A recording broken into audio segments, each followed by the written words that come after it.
Alright, it's been a while since I made a video, but I guess today is as good as any day to make one. So what we're doing today is I just ran the tractor and wagon back from my buddy TJ's house. We were selling all the corn from that other field out of his place. And now that that's all gone, we're going to start on this field here. So this field, I checked the moisture on it like, I don't know, maybe a month ago, something like that, and it was still 22%.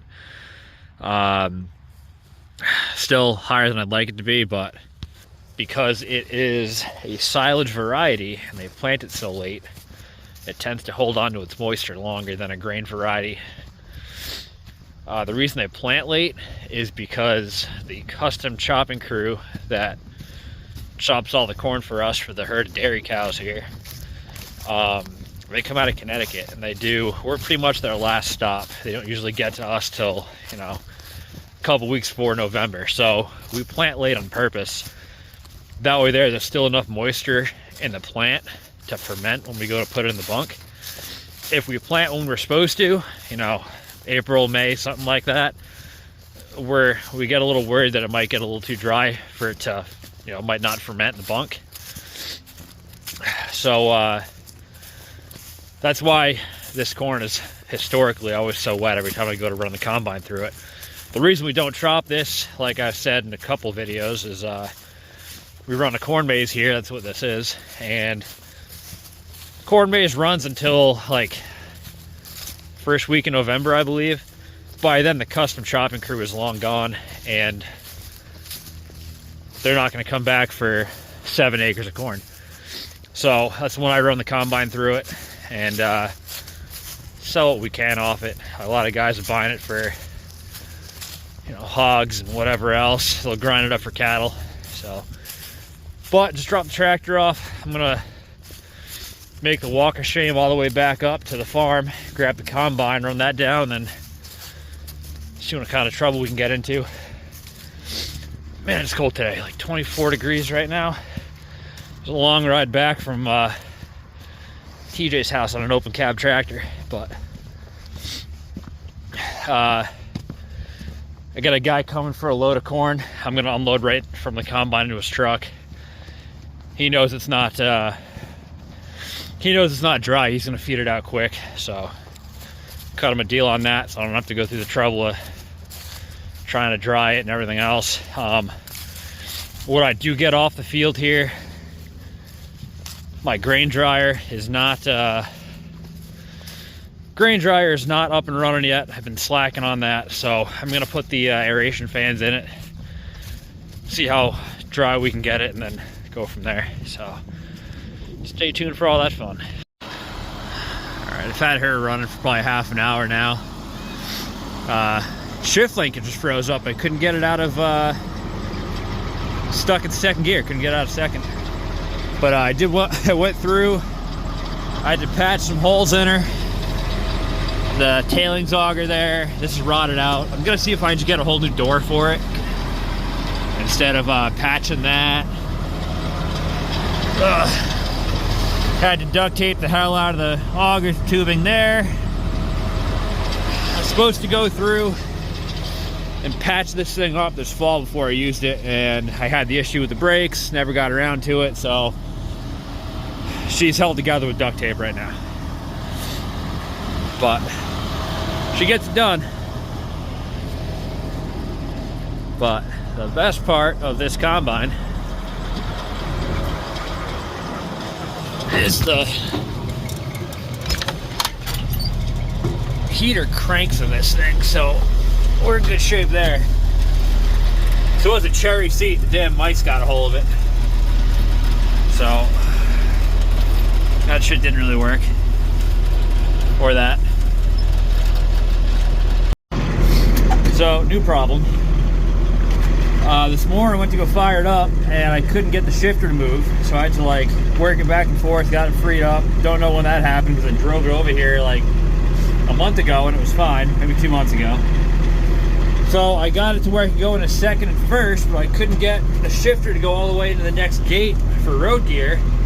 And I was like, screw it, I'll just run it down in second with the hydro open. The fucking thing all the way up. And I got from my truck over there down the road and said that ain't gonna work, and pulled in right here. So I'm working it back and forth. I went under and looped the cable all up. I got that guy coming in like an hour, so I don't know if my best bet is to say screw it and run it in second gear.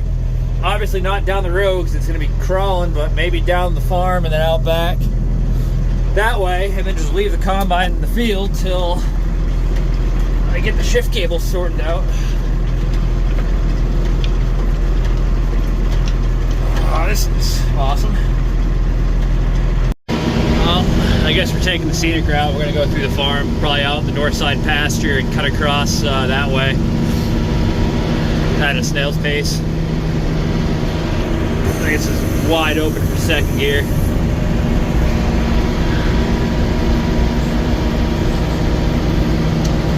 Be a slow ride, but we'll get to see some cows, so it's not all bad.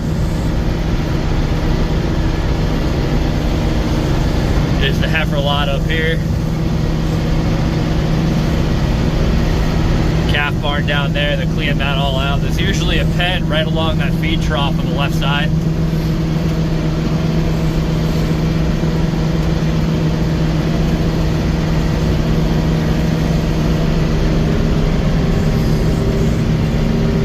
Not many calves. I don't think I've ever seen, what do they got? 4 calves in there? I've never seen that few calves in that barn.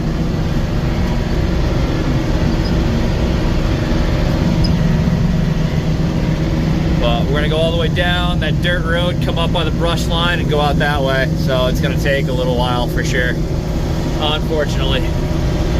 All right, let's see how fast we can do this without having all the friggin' dry cows come running through this gate at me.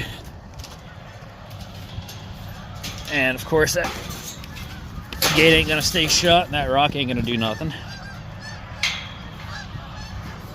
What I got here? This friggin', oh my god, everything's frozen in the ground. That'll work. See if that steer chases me out. Great success. I thought for sure that heifer was gonna make a run for it, but she didn't. That's how you know it's gonna be a good day. It's the other end of that chain. Damn it.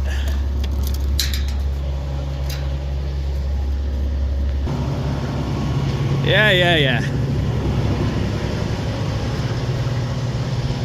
Bunch of them over there. Little Jersey cow. Oh, I believe that's. I believe that Jersey is was one of the show animals at one point. We got 2 high school girls that work here that do the FFA and 4-H and all that stuff. They go to all the shows, so I think that was one of theirs.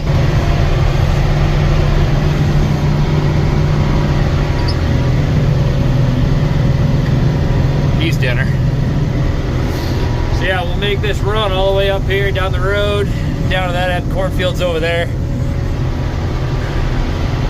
Long crawl.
center of the field here. And we got cab corn going on, so I'm gonna go dump it into the wagon.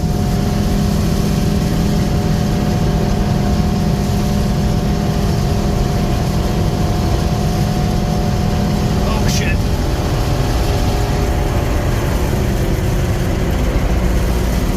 Now I saw that, I should probably so yeah, when the corn maze, like when the corn goes down in a storm or something like that, they'll take caution tape and run it up the pathway. And if I'm not paying attention, like I almost just wasn't, send that right to the combine, so I'm gonna go grab all that.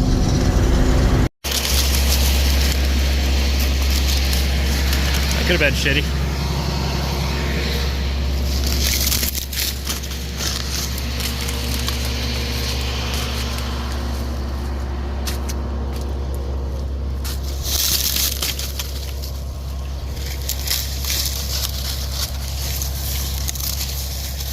This year here, the maize actually did pretty well. It's a shame to say, but it's kind of the nature of the beast. The corn maize pretty much makes more than the dairy farm does all year. You know, the maize is only running, I don't know what, maize is running 3 months, no, not even 2 months, something like that. Oh, there's some more friggin' tape here. And yeah, the maize makes pretty much more than the dairy farm does all year. Kind of shady to say, but this is how it goes. Price of milk is, well, it's up right now, but so are the cost of everything else, inputs and all that shit, fertilizer, you know, seed cost, all that shit.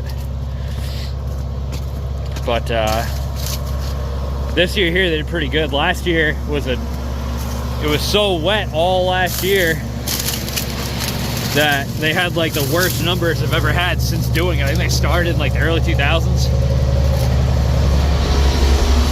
And it's like their worst year for it, because it's like every weekend it was raining out, so no one showed up.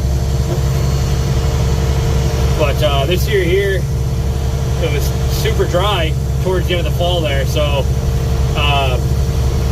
they had an awesome year. So, yeah, more cab corn going.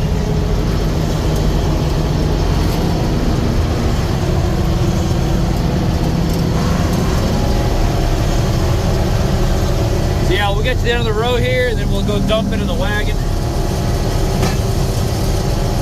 Make another pass.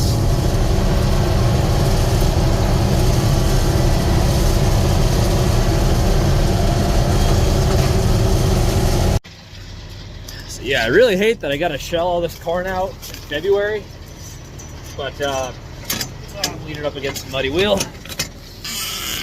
That's just kind of the nature of the game, unfortunately, that I'm playing right now, because let me do this without the camera going. There we go. It's easier to hook up this auger when you don't have a camera in your hand. This doesn't have the hydraulic auger like the newer ones do. You gotta like manually hook it up and all that shit. But yeah, I hate having to shell this out in February. But the problem I have with my grain dryer is you need a propane tank to run it. And I was looking at buying a tank, but they're not cheap. On like my budget, they're not cheap. They're like, for 120 gallon horizontal tank with the liquid withdrawal valve.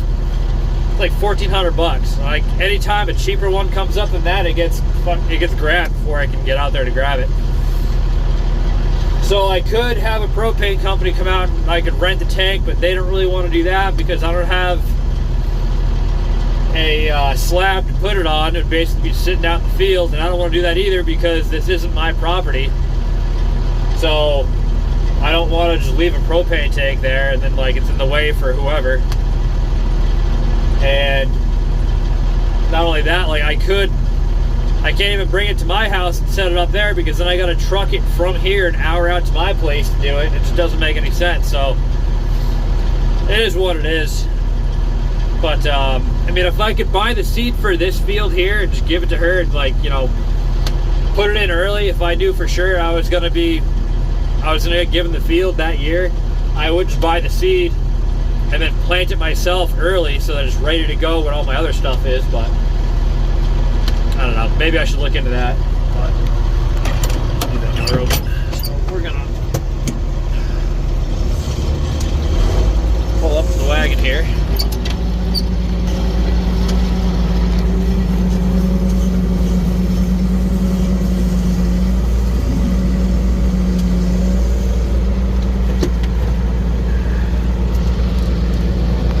Let her go.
So I just realized I didn't film an outro. That guy showed up to buy the load of corn off me, and I just stopped filming because my phone was pretty much dead. So I let it charge in the truck for a while. But he took a pickup truck load off me. I sold to him for like $100 just to get it out of here. He was doing me a favor by taking it. But I loaded that truck up to the friggin' gills. It was level across the bed rails, so he got his money's worth. He says he's gonna go through that pretty quickly, I guess. He's got something like 200 chickens. So when he goes through that, he said he'd reach back out and get another load. Wants the wet stuff because it's cheaper. I don't know how much longer that corn is gonna be good in the field, just because of how wet it is. It's the husks themselves are starting to mold up just standing there, so I think the kernel's probably not too far behind. I'd probably get away with another couple weeks, I would say. I'm thinking most of that's probably gonna get harvested just to get it off the field and dump it out the compost, but we'll see what happens. So I gave him that truckload, and I got a full gravity wagon load. Got the loads tarped, both combine and the wagon, because we got 6 or 8 inches of snow coming tonight. So I'm hoping the tarp doesn't cave in, because that would suck. But my brother showed up, ran the combine for a little while today, so I had time to go run around and do some other stuff. else? Combine ran good. Definitely getting soft in a couple spots. She needs some patches pretty bad. So that'll be, you know, like I talked about before, that'll be probably a spring or summer project when, you know, I get the corn and everything in the ground and we're done with hay, first cut or something. We'll see how that goes, but that's definitely on the list for getting done this year, because we're picking up more ground and I can't be patching the combine up with 50 acres of, you know, 50 acres of corn on the ground. You know, I can't be doing that. There was a little bit of cop material in the tank, which is new because it was perfect last time I ran it when I did that 3 acres. So I don't know what's going on. I'm gonna chalk it up to I don't think I had the throttle cranking like I should have, so maybe everything wasn't spinning as fast as it should have been. We'll go with that. But anyway, thanks for watching. We'll catch you on the next one.